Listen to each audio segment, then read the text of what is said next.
Halo semuanya, kembali di Pintu Hikmah. Semoga kalian semua selalu dalam keadaan baik ya. Buat kalian yang baru mampir, jangan lupa subscribe dan like kalau kamu suka konten Pintu Hikmah.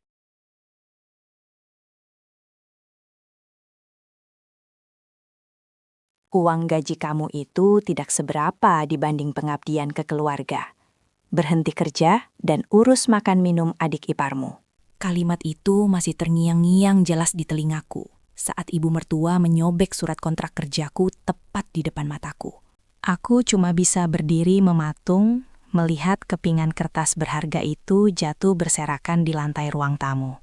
Selama 5 tahun ini, aku sudah diam-diam jadi tulang punggung keluarga besar suamiku tanpa pernah mengeluh sedikit pun.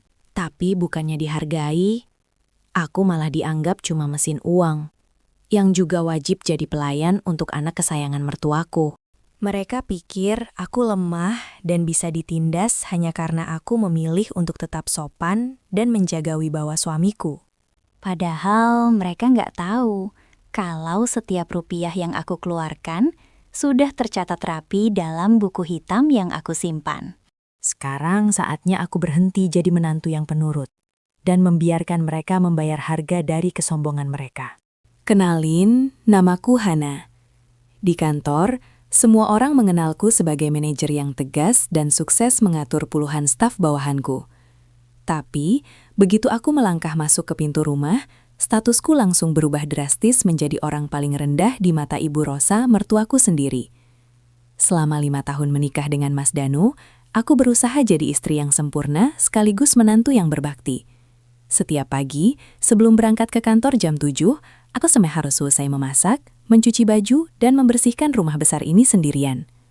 Mas Danu sebenarnya baik, tapi dia terlalu lemah kalau sudah berhadapan dengan ibunya. Dia cuma bisa bilang, "Sabar ya Hana, itu kan demi pahala." Ibu Rosa selalu memandang rendah pekerjaanku, meski gaji bulananku jauh melampaui gaji Mas Danu yang hanya staf biasa. Di matanya, perempuan sehebat apapun di luar sana tetaplah seorang pembantu saat di rumah. Dan dia nggak pernah sungkan menunjukkan itu. Setiap kali aku pulang lembur dengan wajah lelah, bukannya disambut air hangat, aku justru disambut dengan tumpukan piring kotor di wastafel. "Itu si Riko belum makan. Kamu masakin, Gi? Dia katanya bosan makan makanan warung." Perintah Ibu Rosa tanpa perasaan.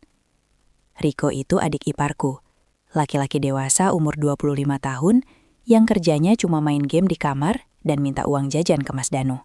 Aku sering banget merasa dadaku sesak, menahan tangis sambil mengiris bawang di dapur malam-malam.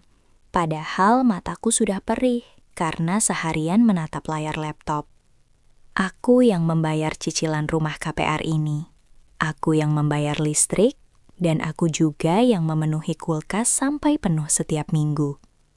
Tapi anehnya, di rumah ini aku merasa seperti orang asing yang numpang lewat dan hanya dibutuhkan tenaganya saja. Ibu Rosa nggak pernah mau tahu seberapa stresnya aku mengejar target kantor, demi bonus yang ujung-ujungnya juga dipakai buat bayar pajak motor Riko.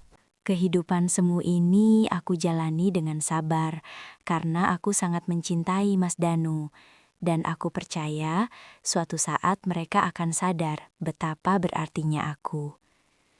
Aku selalu menyisihkan uang dari bonus tahunanku untuk membelikan Ibu Rosa perhiasan atau baju bagus setiap lebaran, berharap hatinya luluh. Tapi ternyata kebaikanku malah dianggap sebagai kewajiban yang gak ada habisnya oleh mereka. Mereka gak sadar kalau kesabaranku itu ada batasnya, dan pelan-pelan retakan dalam hatiku mulai melebar. Masalah mulai terasa makin berat saat Riko memutuskan berhenti dari pekerjaannya yang baru berjalan 2 bulan karena alasan bosan. Sejak saat itu, Ibu Rosa makin protektif sama anak bungsunya itu, dan malah melimpahkan semua kebutuhan Riko ke pundakku. "Hana, uang bensin Riko bulan ini kamu yang cover ya, kasihan dia lagi nggak ada pemasukan," kata Ibu Rosa enteng saat kami sarapan. Aku cuma bisa menghela napas panjang, mencoba menelan nasi yang rasanya makin hambar di tenggorokanku. Suatu sore, aku pulang lebih awal karena badanku kurang fit dan berasa kepalaku sangat pening. berharap bisa istirahat sebentar sebelum masak malam.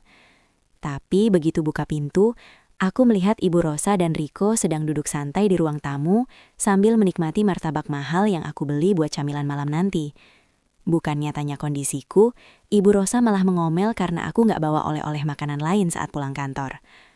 "Kamu itu manajer, tapi pelitnya minta ampun sama keluarga sendiri," sindirnya sambil terus mengunyah martabak itu di depan wajahku. Aku cuma diam, masuk ke kamar dan menangis di bawah bantal supaya suaraku nggak terdengar sampai keluar. Rasanya sakit banget diperlakukan kayak gitu. Malamnya, Mas Danu mencoba menghiburku. Tapi tetap saja, dia nggak berani menegur ibunya yang sudah keterlaluan menghina istrinya sendiri. Dia cuma memijat bahuku sebentar, lalu tertidur pulas, meninggalkan aku sendirian yang terjaga memikirkan nasibku di rumah ini. Malam itu aku mulai menyadari satu hal. Kalau aku terus-terusan diam, mereka akan terus menginjak-injak harga diriku tanpa ampun. Aku pun mengambil sebuah buku catatan kecil dari laci meja kerjaku. Buku yang selama ini tersembunyi rapi di balik tumpukan dokumen kantor. Di sana, aku mulai menuliskan kembali semua rincian uang yang keluar dari kantong pribadiku untuk keperluan Ibu Rosa dan Riko sejak hari pertama aku menginjakkan kaki di rumah ini. Aku belum tahu mau buat apa dengan catatan ini, tapi instingku bilang suatu hari nanti buku ini akan jadi senjataku. Hari-hariku di rumah makin terasa seperti berjalan di atas paku panas, karena sikap Ibu Rosa yang makin menjadi-jadi. Suatu pagi, saat aku lagi bersiap-siap untuk presentasi penting di kantor, Ibu Rosa tiba-tiba masuk ke kamar tanpa mengetuk pintu dan langsung membuang tasku ke lantai. Dia bilang, aku sengaja nggak masakin rendang buat Riko, padahal dia sudah pesan dari kemarin malam. Padahal aku sudah sediakan nasi goreng dan telur. "Kamu itu sengaja ya mau bikin adik iparmu kelaparan? Mentang-mentang sudah jadi manajer, kamu jadi sombong dan gak mau urus rumah," teriaknya tepat di depan wajahku. Aku cuma bisa istighfar sambil memunguti isi tasku yang berantakan, berusaha menahan tangis karena harus segera berangkat kerja. Gak cuma di rumah, Ibu Rosa mulai berani mencampuri urusan kantorku dengan cara yang sangat gak masuk akal dan bikin aku malu. Dia sering menelpon ke kantor hanya untuk menanyakan kenapa aku belum pulang. Padahal dia tahu jam kerja manajer itu nggak menentu. Rekan-rekan kerjaku mulai memandangku dengan tatapan kasihan, karena suara teriakan Ibu Rosa di telepon sering terdengar sampai keluar, saking kencangnya. Mas Danu yang aku harapkan bisa jadi penenggah, malah makin pasif.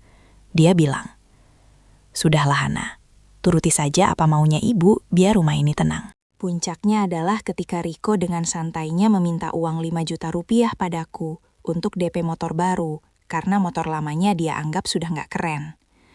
Tentu saja aku menolak dengan tegas, karena uang tabunganku sudah menipis, gara-gara menanggung semua biaya operasional rumah yang makin membengkak. Ibu Rosa langsung marah besar. Dia menuduhku sebagai istri yang nggak becus, karena nggak bisa membantu kesulitan keluarga suaminya sendiri. Dia bahkan sempat menyindir, kalau uang gajiku itu sebenarnya adalah uang bersama, karena aku sudah jadi bagian dari keluarga mereka. Tanda-tanda aneh mulai muncul saat aku merasa beberapa rekan kantorku mulai menjauh dan sering berbisik-bisik setiap aku lewat di koridor. Awalnya aku pikir itu cuma perasaan parnokuku saja, karena tekanan kerja yang lagi tinggi-tingginya bulan ini. Tapi kemudian, asisten pribadiku yang sudah sangat dekat denganku membisikkan sesuatu yang bikin jantungku rasanya mau copot saat itu juga.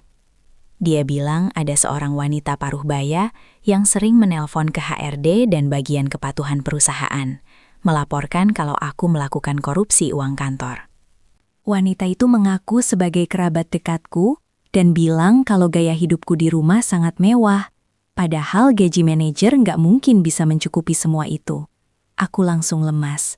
Nggak perlu jadi detektif buat tahu siapa orang yang tega melakukan hal serendah itu hanya untuk menjatuhkanku. Ibu Rosa benar-benar ingin aku kehilangan pekerjaan, supaya aku nggak punya pilihan lain selain mendekam di rumah dan jadi pelayannya. Dia nggak sadar kalau dengan melakukan itu, dia juga sedang menghancurkan sumber keuangan utama yang selama ini menghidupi kemalasan anak kesayangannya. Setiap aku pulang, Ibu Rosa akan menatapku dengan senyum sinis yang penuh kemenangan, seolah dia sedang menunggu kabar pemecatanku. Dia sering menyindir di meja makan. Kalau nanti kamu sudah nggak kerja, kamu fokus aja urus dapur dan bersihkan kamar Riko setiap hari ya. Aku cuma bisa mengepalkan tangan di bawah meja, berusaha sekuat tenaga untuk nggak meledak dan memaki mereka saat itu juga.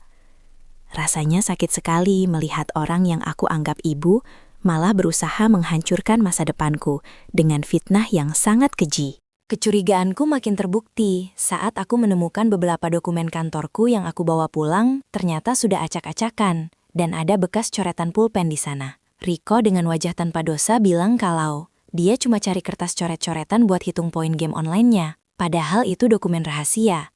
Aku tahu ini semua adalah rencana sistematis dari Ibu Rosa untuk membuat kinerjaku di kantor menurun drastis sampai aku menyerah sendiri. Mereka benar-benar menganggap aku ini bukan manusia, tapi cuma properti yang bisa mereka atur-atur sesuka hati tanpa memikirkan perasaanku. Malam itu, di saat semua orang sudah tertidur lelap, aku membuka laptop dan mulai menyusun sebuah folder rahasia yang berisi semua bukti pengeluaran selama 5 tahun. Mulai dari struk belanja bulanan, kwitansi pajak motor Riko, sampai bukti transfer biaya renovasi rumah mertuaku di kampung yang semuanya pakai uangku. Aku juga merekam suara Ibu Rosa saat dia menghinaku dan memintaku resign dengan nada yang sangat kasar sebagai barang bukti tambahan. Aku sudah cukup jadi menantu yang sabar. Sekarang saatnya aku menyiapkan hadiah yang gak akan pernah mereka lupakan seumur hidup. Pagi itu, duniaku rasanya benar-benar runtuh sekejap mata saat aku dipanggil ke ruangan HRD dengan raut wajah atasan yang sangat serius. Mereka menunjukkan rekaman telepon dan beberapa surat kaleng yang isinya detail banget soal keuangan pribadiku yang dituduh hasil manipulasi dana proyek. Aku gemetar, bukan karena takut terbukti bersalah, karena aku tahu aku bersih. Tapi karena aku mengenali gaya bahasa dan detail yang cuma diketahui orang rumah. Ternyata, Ibu Rosa nggak cuma menelpon.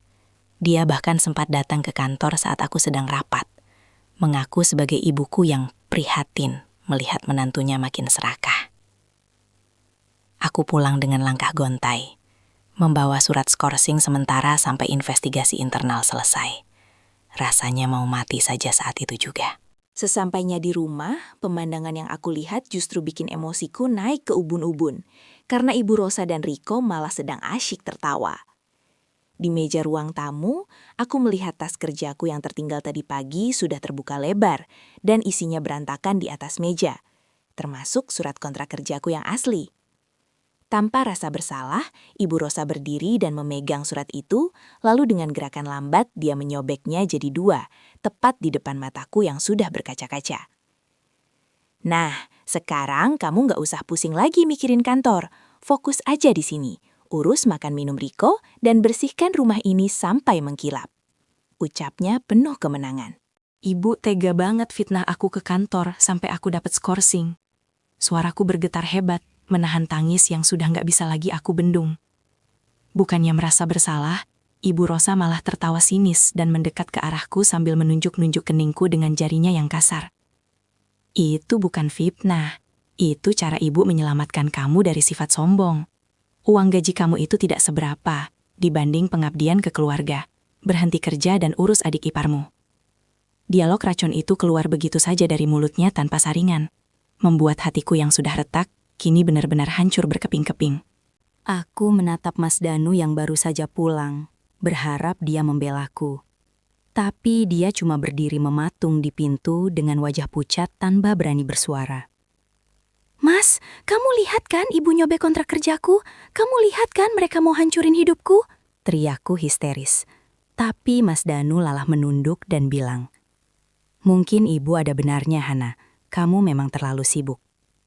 Mendengar itu, rasanya ada sesuatu yang mati di dalam diriku. Rasa cintaku pada Mas Danu ikut sobek bersama kertas kontrak yang ada di lantai itu. Aku menyadari kalau di rumah ini, aku sendirian berjuang melawan monster yang aku beri makan setiap hari dengan jerih payahku. Aku segera lari ke kamar dan mengunci pintu rapat-rapat, mengabaikan gedoran keras dari Ibu Rosa yang menyuruhku keluar untuk memasak makan malam. Di dalam kamar, aku mengambil napas dalam-dalam, menghapus air mata dengan kasar, dan membuka lemari rahasia, tempat aku menyimpan buku hitam itu. Aku melihat tumpukan mutasi rekening selama 5 tahun terakhir yang sudah aku cetak diam-diam sebulan lalu sebagai langkah antisipasi. Aku menghitung ulang semuanya. Biaya makan mereka, cicilan motor Riko, renovasi rumah kampung, sampai pulsa dan uang jajan harian yang mereka minta. Totalnya sangat fantastis, hampir menyentuh angka 1 miliar rupiah jika dihitung dengan inflasi dan bunga yang seharusnya aku dapatkan kalau uang itu aku investasikan. Aku juga mendengarkan kembali rekaman suara di handphoneku, di mana Ibu Rosa dengan jelas mengakui kalau dia sengaja menfitnahku agar aku dipecat. Biar dia tahu rasa, biar dia jadi pelayan kita selamanya. Begitu bunyi suaranya di rekaman yang aku ambil lewat celah pintu dapur minggu lalu. Bukti ini sudah lebih dari cukup untuk menyeret mereka ke jalur hukum atas perbuatan tidak menyenangkan dan fitnah yang merugikan karirku. Malam itu juga aku menghubungi pengacaraku, teman kuliahku dulu yang sekarang sukses menangani kasus perdata dan pidana pencemaran nama baik. Aku mengirimkan semua foto bukti, rekaman suara, dan rincian biaya hidup yang sudah aku dokumentasikan dengan sangat rapi dan detail. Hana, ini bisa jadi gugatan perdata yang besar. Kamu yakin mau menuntut mertuamu sendiri? Tanya pengacaraku lewat telepon dengan nada tidak percaya. Aku menjawab dengan tegas dan dingin. Aku bukan menuntut mertua, aku sedang menagih utang pada orang-orang yang sudah mencoba menghancurkan hidupku. Aku keluar kamar dengan wajah yang sangat tenang. Bahkan sempat tersenyum tipis saat melihat Ibu Rosa masih cemberut di depan TV karena aku nggak masak. Aku memesan makanan lewat aplikasi hanya untuk diriku sendiri. Memakannya dengan nikmat di meja makan, tanpa membagi sepotong pun pada Riko yang menatap lapar. Besok akan ada kejutan buat kalian. Gumamku dalam hati sambil menatap punggung Ibu Rosa yang masih sibuk mengomel soal menantu durhaka. Mereka nggak tahu kalau hari ini adalah malam terakhir mereka bisa tidur nyenyak di rumah yang cicilannya aku bayar pakai keringat dan air mata ini. Besok paginya, rumah yang biasanya berisik dengan omelan Ibu Rosa mendadak sunyi saat aku meletakkan selembar amplop coklat besar di atas meja makan. Di dalamnya bukan surat resign, melainkan somasi resmi dan rincian tagihan biaya hidup selama 5 tahun yang totalnya mencapai 850 juta rupiah. Ibu Rosa awalnya tertawa meremehkan, menganggap itu cuma gertakan sambal, sampai dia membaca kop surat dari kantor pengacara terkenal. "Apa-apaan ini, Hana? Kamu mau memeras mertuamu sendiri? Kamu sudah gila ya?" teriaknya sampai urat lehernya keluar semua. Riko yang baru bangun tidur langsung pucat pasi saat melihat namanya tercantum di kolom hutang cicilan kendaraan dan uang jaku, yang jumlahnya ratusan juta. Aku duduk dengan tenang sambil menyesap kopi, menatap mereka satu persatu dengan tatapan dingin yang belum pernah mereka lihat sebelumnya. Itu bukan pemerasan, Bu. Itu adalah tagihan atas semua keringatku yang kalian nikmati sambil kalian injak-injak harga diriku. Jawabku datar. Mas Danu mencoba merebut kertas itu, tapi aku langsung menepis tangannya dan menunjukkan rekaman suara di HP-ku tentang rencana fitnah Ibu Rosa. Begitu suara Ibu Rosa yang mengaku ingin menghancurkan karierku terdengar di ruangan itu, Mas Danu langsung terdiam 1000 bahasa. Gak bisa lagi membela ibunya. Aku menegaskan bahwa jika dalam 3 kali 24 jam uang itu tidak dikembalikan atau ada itikad baik, kasus ini akan langsung naik ke pengadilan perdata dan pidana. Ibu Rosa mulai histeris. Dia mencoba menyobek kertas tagihan itu seperti dia menyobek kontrak kerjaku kemarin. Tapi aku cuma tersenyum sinis. "Silakan sobek, Bu. Itu cuma salinan. Aslinya sudah ada di tangan pengacaraku dan pihak kepolisian sebagai bukti percobaan penghancuran reputasi." Mendengar kata polisi, nyali Riko langsung menciut. Dia mulai merengek minta tolong ke ibunya karena takut masuk penjara gara-gara uang yang dia habiskan buat Kim. Situasi makin memanas saat Ibu Rosa mulai memaki-maki orang tuaku, menuduhku nggak dididik dengan benar, sampai tega memperlakukan mertua seperti ini. Tapi aku nggak goyah sedikit pun. Aku justru menantangnya balik untuk membuktikan semua fitnah yang dia sebarkan ke kantorku di depan hakim nanti. Kamu itu menantu durhaka, Hana. Kamu bakal kualat. teriak Ibu Rosa sambil melempar gelas ke arah lantai sampai pecah berkeping-keping di dekat kakiku. Aku sama sekali nggak berkedip, malah maju selangkah dan berkata tepat di depan wajahnya. Yang kualat itu orang yang makan dari piring orang lain tapi malah meludahi orangnya. Aku juga memberitahu mereka bahwa aku sudah mengajukan gugatan cerai untuk Mas Danu, karena dia gagal menjadi pelindung bagi istrinya sendiri. Mas Danu menangis, memohon-mohon padaku untuk membatalkan semuanya. Tapi hatiku sudah sekeras batu setelah melihat kontrak kerjaku jadi sampah kemarin. Aku memberikan waktu sampai sore bagi mereka untuk mengemasi barang-barang milik mereka. Karena rumah ini atas namaku, dan akan segera aku segel. Riko mencoba mengancamku. Dia bilang akan merusak mobilku kalau aku berani mengusir mereka. Tapi aku langsung menunjukkan CCTV yang baru aku pasang diam-diam di garasi. Coba saja Riko. 1 goresan di mobil itu berarti 1 tahun tambahan di dalam sel. Ancamku balik yang membuatnya langsung mundur ketakutan. Ibu Rosa yang biasanya sangat berkuasa kini terduduk lemas di kursi kayu, menyadari bahwa menantu yang selama ini dia anggap pembantu ternyata adalah pemegang kendali hidup mereka. Mereka pikir aku lemah karena aku diam. Padahal aku diam karena aku sedang menghitung kapan waktu yang tepat untuk menghancurkan mereka. Kemarahan yang aku pendam selama 5 tahun meledak dalam bentuk ketenangan yang sangat mematikan bagi mereka berdua. Sore harinya, suasana rumah makin mencekam saat aku membawa 2 orang petugas keamanan untuk memastikan mereka benar-benar pergi dari rumahku. Ibu Rosa terus-terusan menyumpahiku, tapi suaranya makin mengecil saat melihat koper-kopernya sudah ditumpuk di teras rumah seperti barang loakan. Tetangga sekitar mulai keluar rumah, berbisik-bisik melihat drama keluarga yang selama ini tertutup rapat di balik tembok rumah KPR-ku. Aku sengaja membiarkan mereka melihat, biar semua orang tahu siapa sebenarnya yang selama ini menjadi benalu di dalam rumah tangga kami. Riko terlihat sangat malu. Dia berusaha menutupi wajahnya dengan jaket saat mengangkut barang-barangnya ke atas motor yang sebenarnya masih nunggak cicilannya padaku. Mas Danu masih berusaha membujukku di menit-menit terakhir. Dia berlutut di depanku sambil menangis sesenggukan, berjanji akan berubah dan menjauhkan ibunya. Sudah terlambat, Mas. Kamu punya waktu 5 tahun untuk berubah. Tapi kamu baru sadar saat fasilitas hidupmu aku cabut, kataku sambil melepaskan genggaman tangannya. Aku melihat Ibu Rosa harus menggendong tas-tas besarnya sendiri, tanpa ada yang membantu. Pemandangan yang sangat kontras dengan biasanya, di mana dia cuma tinggal perintah. Tidak ada lagi rasa kasihan di mataku. Yang ada hanyalah rasa lega yang luar biasa, karena beban berat di pundakku akhirnya lepas. Aku menutup pintu rumah dengan keras dan menguncinya dari dalam, membiarkan mereka berdiri di luar tanpa tahu harus pergi kemana malam itu. Malam itu, untuk pertama kalinya dalam 5 tahun, aku bisa tidur dengan sangat nyenyak di kamar yang luas dan tenang, tanpa gangguan suara omelan. Aku tahu perjuanganku belum selesai, karena proses hukum di kantor dan pengadilan masih panjang. Tapi aku merasa sangat menang karena harga diriku sudah kembali. Aku melihat ke arah buku catatan hitamku dan mencoret nama mereka satu persatu dengan tinta merah, menandakan misi pertamaku sudah selesai. Besok, aku akan kembali ke kantor dengan kepala tegak, membawa semua bukti fitnah Ibu Rosa untuk membersihkan namaku di depan manajemen. Biarkan mereka merasakan dinginnya malam di kontrakan sempit, sementara aku menikmati hasil kerja kerasku sendiri tanpa ada parasit yang mengganggu. 6 bulan berlalu sejak drama di teras rumah itu, dan hidupku berubah 180 derajat ke arah yang jauh lebih baik.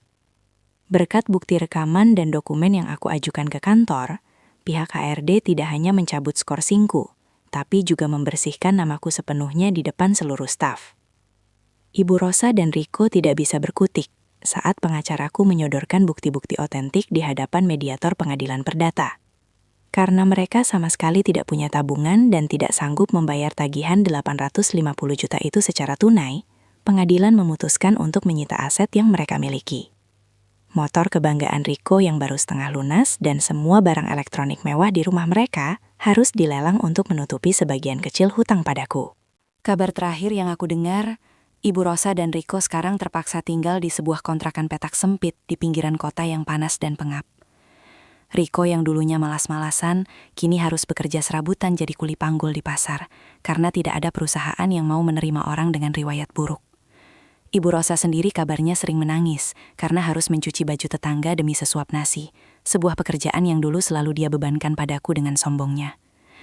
Mas Danu, kami sudah resmi bercerai, dan dia sekarang hanya bisa meratapi nasibnya sambil terus meminta maaf lewat pesan singkat yang tidak pernah kubalas. Dia kehilangan istri yang tulus mencintainya, hanya karena dia terlalu takut menjadi laki-laki di depan ibunya sendiri. Sekarang aku duduk di balkon apartemen baruku yang jauh lebih mewah. Menikmati kopi sore tanpa ada suara teriakan atau tumpukan piring kotor yang menanti. Karirku makin melecit. Aku baru saja dipromosikan menjadi senior manager dengan fasilitas yang jauh lebih baik dari sebelumnya, karena integritasku teruji. Aku sudah memaafkan mereka. Tapi aku tidak akan pernah melupakan pelajaran berharga bahwa kebaikan tanpa batasan hanya akan mengundang parasit. Buku hitam yang dulu penuh dengan catatan hutang mereka, sekarang sudah aku simpan di gudang, sebagai pengingat bahwa aku adalah wanita yang kuat. Ternyata, kebahagiaan sejati itu bukan saat kita bisa menyenangkan semua orang, tapi saat kita punya keberanian untuk melepaskan orang-orang toksik. Bagi kalian yang mungkin sedang mengalami hal yang sama, ingatlah bahwa sabar itu ada batasnya, dan berbakti bukan berarti boleh diinjak-injak. Jangan takut untuk mencatat setiap detail ketidakadilan yang kamu terima, karena suatu saat itu bisa jadi senjata terkuatmu untuk bebas. Jangan biarkan siapapun, bahkan mertua sekalipun, merusak masa depan dan harga diri yang sudah kamu bangun dengan susah payah.